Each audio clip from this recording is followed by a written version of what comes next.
హల్లెలూయా. దేవునికి స్తోత్రాలు కలుగును గాక. దేవుని ప్రియమైన స్నేహితులారా, ఈ ఉదయకాలపు ధ్యానములో మరొకసారి ఈ రీతిగా దేవుని వాక్యం పంచుకోవడానికి నాకు దొరికిన గొప్ప తరుణాన్ని బట్టి దేవదేవునికి స్తోత్రాలు చెల్లిస్తూ ఉదయకాలమున మనము ఆంధ్ర క్రైస్తవ కీర్తన పుస్తకంలోని 325వ కీర్తన, అద్భుతమైనటువంటి కీర్తన, పాపి మరలుట అనే ఒక అంశంతో ఉన్నటువంటి కీర్తన ముంగమూరి దేవదాస్ గారు, స్వర్గీయ ముంగమూరి దేవదాస్ గారు రచించినటువంటి అద్భుతమైనటువంటి కీర్తన. మరి ముంగమూరి దేవదాస్ గారు అంటే మనందరికీ తెలుసు, బైబిల్ మిషన్ యొక్క సంస్థాపకులు, గొప్ప భక్తులు. మరి వారు ఎన్నో సంస్థలను స్థాపించి దేవుని యొక్క రాజ్య విస్తరణ కొరకు వారు తమ సంస్థ ద్వారా పాటుపడుతున్నారు. మనకు ఎన్నో భక్తి గీతాలు అందించారు. ఈరోజు ఆ పాటను లోను మొదటి వచనం, చివరి 2 వచనాలు మాత్రం పాడుకొని ధ్యానంలోకి వెళదాం. హల్లెలూయా. దేవునికి స్తోత్రం. 325వ కీర్తన. నన్ను దిద్దుము చిన్న ప్రాయము సన్నుతుండగు నాయనా, నన్ను దిద్దుము చిన్న ప్రాయము సన్నుతుండగు నాయనా, నీవు కన్న తండ్రి మనసు నేను నిన్ను చేరితి నాయనా, నీవు కన్న తండ్రి మనసు నేను నిన్ను చేరితి నాయనా, నన్ను దిద్దుము చిన్న ప్రాయము సన్నుతుండగు నాయనా, దూరములకు పోయి నీదను చేరనైతిని నాయనా, దూరములకు పోయి నీదను చేరనైతిని నాయనా, నేను కారు మూకపు పిల్లనై కారణమి తిరిగితి నాయనా, నేను కారు మూకపు పిల్లనై కారణమి తిరిగితి నాయనా, నన్ను దిద్దుము చిన్న ప్రాయము సన్నుతుండగు నాయనా, శత్రువగు సాతాను నన్ను నీకు చేయను నాయనా, శత్రువగు సాతాను నన్ను నీకు చేయను నాయనా, ఎన్నో సూత్రములు కల్పించెను నా నేత్రములకు నాయనా, ఎన్నో సూత్రములు కల్పించెను నా నేత్రములకు నాయనా, నన్ను దిద్దుము చిన్న ప్రాయము సన్నుతుండగు నాయనా, వాసిగానే పాపలోకపు వారసుడగో నాయనా, వాసిగానే పాపలోకపు వారసుడగో నాయనా, నీ దాసులలో ఒకనిగా నన్ను చేసి కావుము నాయనా, నీ దాసులలో ఒకనిగా నన్ను చేసి కావుము నాయనా, నన్ను దిద్దుము చిన్న ప్రాయము సన్నుతుండగు నాయనా. హల్లెలూయా. దేవునికి స్తోత్రాలు కలుగును గాక. ఈ ఉదయకాలపు ధ్యానం కొరకు మనకి ఇవ్వబడినటువంటి పాఠాలలో మొదటి పాఠము రాజులు 2వ గ్రంథంలోని 23వ అధ్యాయంలోని సంగతులను ఈ ఉదయకాలను మనం ధ్యానం చేసుకుందాం. రాజులు 2వ గ్రంథము 23వ అధ్యాయము 1 నుంచి 30 వచనాలు గల భాగాన్ని తలంచుకుందాం. మరి దీనికి ముందు 22వ అధ్యాయంలో నుంచే యోషియా దిద్దుబాటు అనేటటువంటి ఒక గొప్ప అంశం ఇక్కడ మనకు దొరుకుతుంది, ఇవ్వబడింది. కాబట్టి ప్రియులారా, ఈరోజు మరి యోషియా రాజును మనం తలంచుకుంటున్నాం. ఇశ్రాయేలీయుల చరిత్రలో, యూదా రాజుల చరిత్రలో మరి యోషియా గారు మంచి రాజు, దేవుని చేత దేవునికి ఇష్టమైనటువంటి రాజుగా పేరొందాడు. ఆ రాజు పరిపాలన ఎట్లా ఉందో ఈ ఉదయకాలాన మనం ధ్యానం చేసుకుంటున్నాం. ఈయన 8 సంవత్సరాలప్పుడే రాజ్యానికి వచ్చాడట. 8 ఏండ్ల వాడై యెరూషలేమునందు 31 సంవత్సరములు ఏలాడు.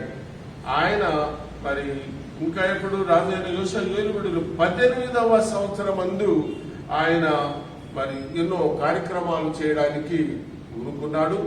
ఈయన రాజ్యానికి వచ్చినప్పుడు ఆ రాజ్యంలో ఉన్నటువంటి ఎన్నో పరిస్థితులను చక్కజేయడానికి ఊరుకున్నాడు. ఆయన తెలివి వచ్చినప్పుడు రాజ్యానికి వచ్చినప్పుడు 8 సంవత్సరాలు వాడే. 18 సంవత్సరాలప్పుడు ఇక పరిపాలనలోని కొన్ని మంచి విషయాలను మనం ఇప్పుడు చూస్తున్నాం. యోషియా దిద్దుబాటు అనేది క్రైస్తవ చరిత్రలో, బైబిల్ చరిత్రలో ఒక ప్రముఖమైన అంశముగా మనం చూస్తున్నాం. దిద్దుబాటు. ఈరోజు యోషియా చేసినటువంటి దిద్దుబాటు ఎటువంటిదో మనం చూస్తున్నాం. ఈ యోషియా గారు ఆ దిద్దుబాటు కార్యక్రమాన్ని ఎట్లా జరిగించారు అని అంటే, ఆయన రాజ్యానికి వచ్చినాక రాజ్యములో ఉన్నటువంటి దేవాలయమును బాగు చేయడానికి పూనుకున్నాడు. ఆయన తన మిత్రుడైనటువంటి దావీదు రాజు గారి యొక్క గొప్పతనాన్ని కలిగి ఉన్నాడు. ఆయన యొక్క భక్తిని ఈయన కూడా కలిగి ఉన్నాడు. ఆ వారసత్వం పుచ్చుకున్నాడు. అందువలన ఈ యోషియా గారు భక్తిపరుడై ఉండి, దైవదాసుడై ఉండి ఆలయాన్ని బాగు చేయడానికి పూనుకున్నాడు. అప్పుడు ఈ ఆలయంలో పనిచేసేటటువంటి వారు ఆలయం శుభ్రం చేస్తున్నారు, పడిపోయిన భాగాలను కడుతున్నారు, ఇంకా అక్కడక్కడ ఏమేమి అవసరాలు వారు చూస్తున్నారు. బంగారు పనిచేసేవారు, ఇతరత్ర పనిచేసే వాళ్ళందరూ అక్కడ పనిచేస్తున్నారు. వాళ్లకు ఇవ్వాల్సినటువంటి జీతనాదాల విషయమై ఈ రాజుగారు పనివారిని పెట్టాడు. సరే, మరి అక్కడ ఒక విషయం మనం చూస్తున్నాం. ప్రవక్తయగు హుల్దా యొద్దకు వచ్చిరి. ఈమె మరి వస్త్రశాలకు అధికారియగు హర్షసునకు పుట్టిన తిక్వాకు కుమారుడైన షల్లూమునకు భార్య యెరూషలేములో 2వ భాగమందు కాపురస్తురాలై ఉండెను. ఈమె చాలా గొప్ప మరి భక్తి కలిగినటువంటి ప్రవక్తగా ఉండి పరిపాలించినట్లు మనం చూస్తున్నాం. ఇప్పుడు మనకు ఇవ్వబడినటువంటి భాగం అయితే 23వ అధ్యాయం చూద్దాం. 23వ అధ్యాయంలో అప్పుడు రాజు ఏం చేశాడు? యూదా పెద్దలందరినీ, యెరూషలేం పెద్దలందరినీ తన ఎద్దుకు పిలువనంపించి, యూదా వారిని, యెరూషలేము కాపురస్తులందరినీ పిలిపించి వాళ్లకు ఆలయములో దొరికినటువంటి ధర్మశాస్త్ర గ్రంథములో వ్రాయబడినటువంటి విషయాలన్నిటినీ చదివి వినిపించారు. ఇక్కడ మనం చూస్తున్నాం కదా, 22వ అధ్యాయంలో 8వ వచనంలో, అంతటా ప్రధాన యాజకుడైన హిల్కియా యెహోవా మందిరమందు ధర్మశాస్త్ర గ్రంథము నాకు దొరికినని చెప్పాడు. ఆ గ్రంథం తీసుకొని వచ్చి రాజుగారి దగ్గర పెట్టారు. రాజుగారు ఏం చేశారో చూద్దాం. రాజుగారు ఆ మందిరమందు దొరికినటువంటి నిబంధన గ్రంథములోని మాటలన్నిటినీ చదివించెను. దేవుని గ్రంథములో ఉన్నటువంటి ఆ నిబంధన గ్రంథములో ఉన్నటువంటి మాటలన్నిటినీ చదివించాడు. రాజు ఒక స్తంభము దగ్గర నిలిచి యెహోవా మార్గములందు నడిచి ఆయన ఆజ్ఞలకు, కట్టడలను, శాసనములను పూర్ణ హృదయముతోనూ పూర్ణాత్మతోనూ గైకొని ఈ గ్రంథమందు వ్రాయబడి ఉన్న నిబంధన సంబంధమైన మాటలన్నిటినీ స్థిరపరచుదుమని యెహోవా సన్నిధిని నిబంధన చేయగా జనులందరూ ఆ నిబంధనకు సమ్మతించిరి. రాజుగారు ఎంత గొప్ప చొరవ తీసుకున్నాడో చూడండి. రాజుగారు ఆయనకు ఎన్నో పనులుంటాయి, కానీ ఆలయంలో దొరికినటువంటి ధర్మశాస్త్ర గ్రంథాన్ని చదవే ఓపిక ఉంది, చదివించుకోవడానికి ఓపిక ఉంది. ఆ చదవటం మాత్రమే కాదు, దాన్ని తెలుసుకోవడం మాత్రమే కాదు, ప్రజలందరి ఎదుట చదివించి వాటినే మనం గైకొనాలా అని అందరికీ ఒప్పించాలి. హల్లెలూయా. ప్రియమైన స్నేహితులారా, ఉదయ కాలాన దేవుని సన్నిధిలో మనం కూర్చొని ఉంటుండగా దేవుని యొక్క గ్రంథములో ఉన్నటువంటి మాటలను మనం చదవడమే కాదు, మనం చదివించుకోవడమే కాదు, మనం చదవలేనటువంటి వారిని, చదవడానికి అవకాశం లేనటువంటి వారికి కూడా వినిపించి వారిని కూడా దేవుని సన్నిధిని నడిపించాల్సినటువంటి భారము మన మీద ఉన్నది. మరి ఈ ఉదయకాలాన ఈయన సమ్మతించినప్పుడు రాజు బయలు దేవతకును ఆషారాదేవికిని నక్షత్రములకును చేయబడిన ఉపకరణములనన్నిటినీ యెహోవా ఆలయముల నుండి ఏమేమైతే దేవుని ఆలయములో ఉండకూడదు, అంతకుముందు రాజులందరూ ఏం చేశారంటే యెరూషలేము దేవాలయాన్ని చాలా అపవిత్రం చేశారు. ఆ మందిరములోనే ఆలయములోనే అన్ని దేవతల విగ్రహాలు పెట్టి పూజిస్తూ మొక్కుతూ వాటికి అనుసరిస్తూ వచ్చారు. యోషియా గారు ఎప్పుడైతే ఈ గ్రంథమందు రాయబడిన మాటలను విన్నాడో చదివించుకున్నాడో ఆయన కూడా ఆయన అసలు తన వస్త్రాలే చింపుకున్నాడు. తన వస్త్రాలు చింపుకొని చాలా భక్తిపరుడై మరి ధర్మశాస్త్ర గ్రంథములోని మాటలన్నిటినీ చదివించడానికి అందరికీ చదివించి ఒప్పించడానికి ఆయన మరి పూనుకున్నాడు. కాబట్టి ప్రియమైన పిల్లారా, మరి ఈరోజు ఉదయకాలాన మనము చదువుకుంటుండగా 21వ వచనం అంతటా రాజు నిబంధన గ్రంథమందు వ్రాసి ఉన్న ప్రకారముగా మీ దేవుడైన యెహోవాకు పస్కా పండుగను ఆచరించుదుమని. ఎప్పుడైతే నిజమైన దేవుని యొక్క గ్రంథం అని ఆయన గ్రహించుకున్నాడు, ధర్మశాస్త్ర గ్రంథం అంటే మోషే ద్వారా దొరికినటువంటి మహాపవిత్ర గ్రంథము, ఆజ్ఞలు, అవన్నీ అనుసరించకుండా పూర్వపు రాజులందరూ చాలా భయంకరమైనటువంటి దేవత విగ్రహాలకు మొక్కుతూ పూజిస్తూ దేవాలయాన్ని అపవిత్రం చేశారు. పరిపాలన అస్తవ్యస్తంగా సాగించుకున్నారు. ఇప్పుడు యోషియా రాజు అయితే అవన్నిటిని తీసివేసి వాటిని కాల్చి బూడిద చేసేసారు.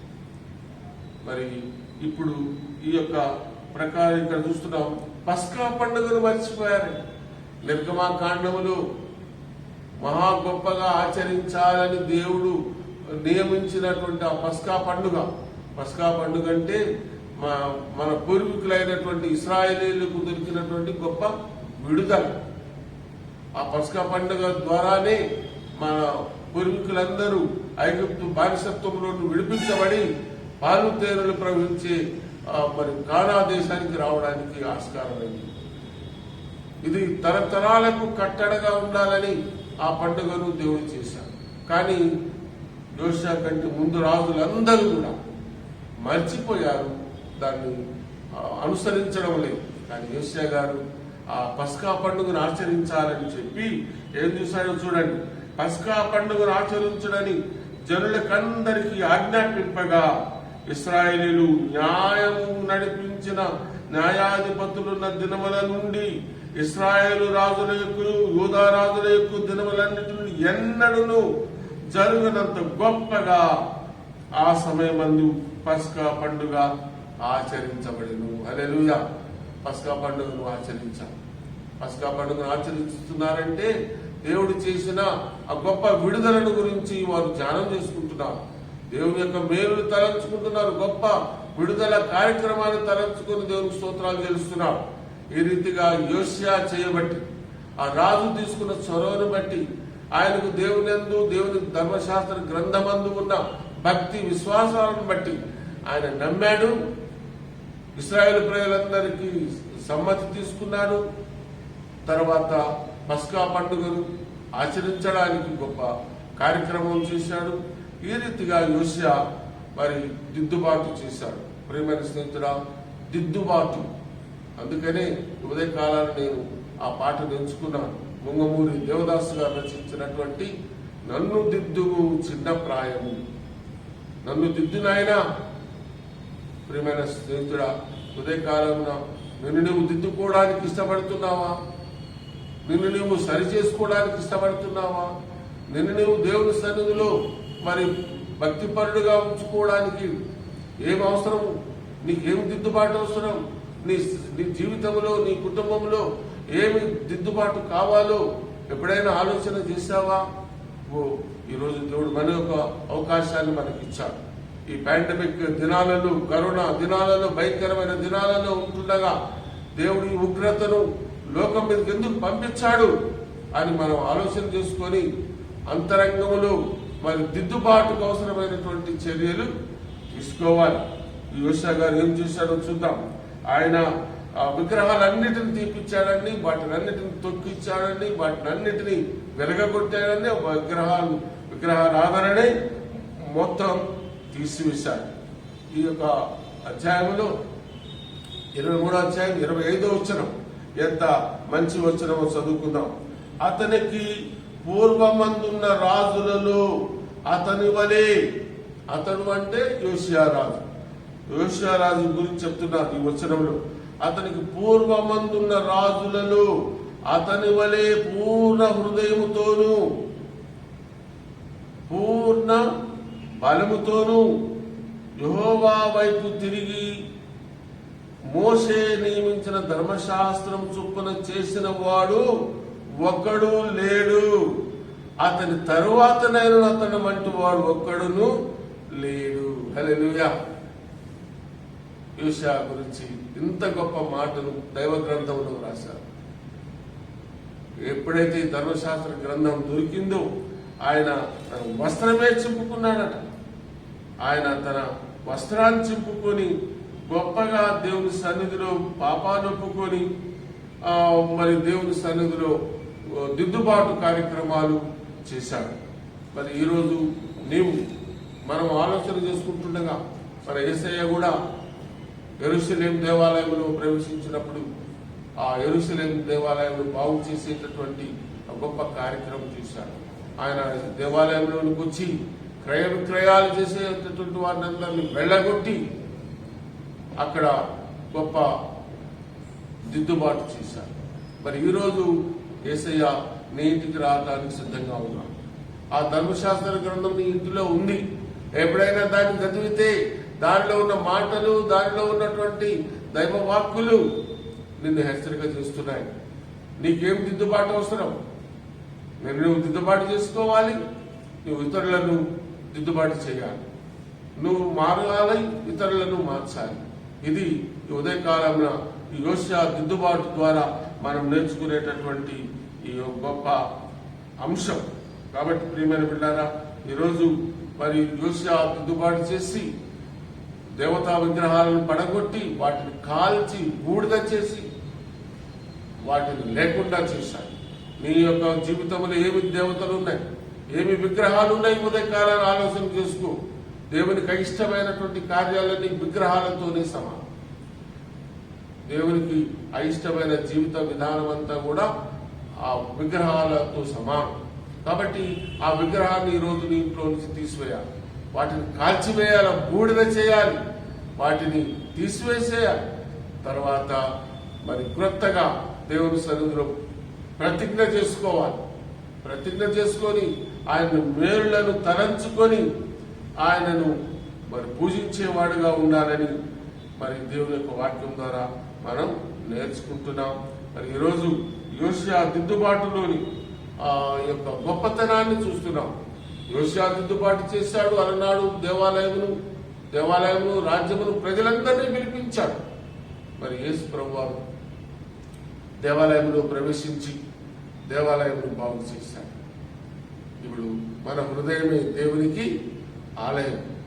హృదయమే ఆలయం క్రీస్తు అని అంటాం కదా. పరిశుద్ధ పౌలు గారు చెప్పారు కదా, మీరు దేవుని ఆలయమై ఉన్నారని, మీరు దేవుని ఆత్మ నివసిస్తున్నారు, మీరు ఎరుగరా? ఎవడైనా దేవుని ఆలయమును పాడు చేస్తే దేవుడు వారిని పాడు చేస్తాడు. కాబట్టి దేవుడు నీకు ఇచ్చినటువంటి హృదయం, ఆ హృదయం దగ్గర నిలుచుబడి తట్టుతున్నాడు. ఆయనకు స్వరం విని తలుపు తీస్తే, ఆయన స్వరం వింటామంటే ధర్మశాస్త్రాన్ని అనుసరించడం, ధర్మశాస్త్ర గ్రంథంలోని మాటలకు చెవి యొక్కడం. ఆ రీతిలో ఎప్పుడైతే నువ్వు గ్రంథాన్ని చదువుతుంటావో, మనసు పెట్టి చదువుతుంటావో, ఆ గ్రంథం నీ యొక్క జీవితంలో గొప్ప మార్పు తెస్తుంది. ఆ రీతిలో యోషియా చేశాడు, ఆ రీతిలో యేసయ్య యెరూషలేము దేవాలయం చేశాడు. ఈ రోజు నువ్వు అటువంటి దిద్దుబాటు కలిగిన వాడుగా ఉండాలని దేవుడు కోరుకుంటున్నాడు. అటువంటి దిద్దుబాటు చేయడానికి గల సామర్థ్యాన్ని సంపాదించుకోమని దేవుడు ఉదయకాలంగా మనకందరికీ హెచ్చరిక చేస్తున్నాడు. అటువంటి దిద్దుబాటు మనకు అవసరం. ఈరోజు అటువంటి దిద్దుబాటు అవసరమైనది. ఎందుకంటే ప్రజలందరూ తమ స్వలాభం కొరకు ప్రయత్నం చేస్తున్నారు, తమ స్వనీతి కొరకు ప్రయత్నం చేస్తున్నారు. అయితే గ్రంథం ద్వారా మనం నేర్చుకునేది ఏంటంటే దైవ గ్రంథములో మనం ఎట్లా ఉన్నాం. నీ వాక్యము నా పాదములకు దీపము, నా త్రోవకు వెలుగు. ఆ దీపంలో నీ యొక్క జీవితాన్ని సరిచేసుకొని నిన్ను దిద్దుబాటు చేసుకుంటే దేవునికి ఇష్టమైనటువంటి విశ్వాసిగా ఈ లోకంలో జీవిస్తావు. అటువంటి ఫలవంతమైన జీవితాన్ని దేవుడు తన పరిశుద్ధాత్మ శక్తి ద్వారా మనందరికీ అనుగ్రహించుగాక. ఆమేన్. ప్రార్థన చేసుకుందాం. స్తుతులకు పాత్రుడు అయిన తండ్రి, ఈ ఉదయకాలంలో మీ పాద సన్నిధిలో చేరి రాజులు 2వ గ్రంథంలోని 23వ అధ్యాయంలోని యోషియా దిద్దుబాటును గురించినటువంటి విషయాలు ధ్యానం చూసుకున్నాం. అలనాడు ఆయన ప్రభువా ఎంతో భక్తి ప్రపత్తులతో తన వస్త్రాలు చింపుకున్నాడు. ఆయన వస్త్రాలు చింపుకోవడం మాత్రమే కాదు, ఆ గ్రంథంలోని మాటలన్నిటినీ చదివి వినిపించి అందరి సమ్మతితో మరి ఆయన ఆలయం శుభ్రం చేశాడు. అతను వంటి రాజు అతను ముందుగానే తర్వాత గానే లేరన్న గొప్ప వాక్యం ఆయన ద్వారా మేము నేర్చుకుంటున్నాం. మేము కూడా మా జీవితంలో మా కుటుంబంలో మరి అటువంటి గొప్ప సాక్ష్యం కలిగి ఉండడానికి సాధించాం. మేము మానవ మాత్రమేనా, మట్టి వారం కదా, ఒట్టి వారం తండ్రి, ఏ యోగ్యత లేని వారు వారు, కానీ మీరు మమ్మల్ని యోగ్యవంతులుగా చేస్తారు. హల్లెలూయా.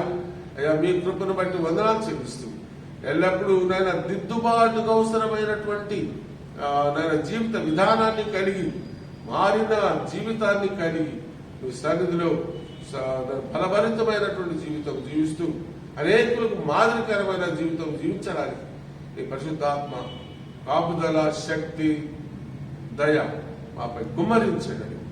యేసయ్య పరిశుద్ధ నామమున ఉద్యమంతో బ్రతిమలాడి వేడుకుంటున్నాం తండ్రి. ఆమేన్. మన ప్రభువైన యేసుక్రీస్తు వారి కృపయు, పరమ తండ్రి అయిన దేవుని ప్రేమయు, పరిశుద్ధాత్మ దేవుని యొక్క సహవాసము మీకు మీ కుటుంబములకు నిత్యము తోడైండునుగాక. హల్లెలూయా. నా ప్రాణమా యెహోవాను సన్నిధించు, నా అంతరంగమున సమస్తమైన పరిశుద్ధ నామమును సన్నిధించు. నా ప్రాణమా యెహోవాను సన్నిధించు, ఆయన చేసిన ఉపకారములను దేనిని మరువ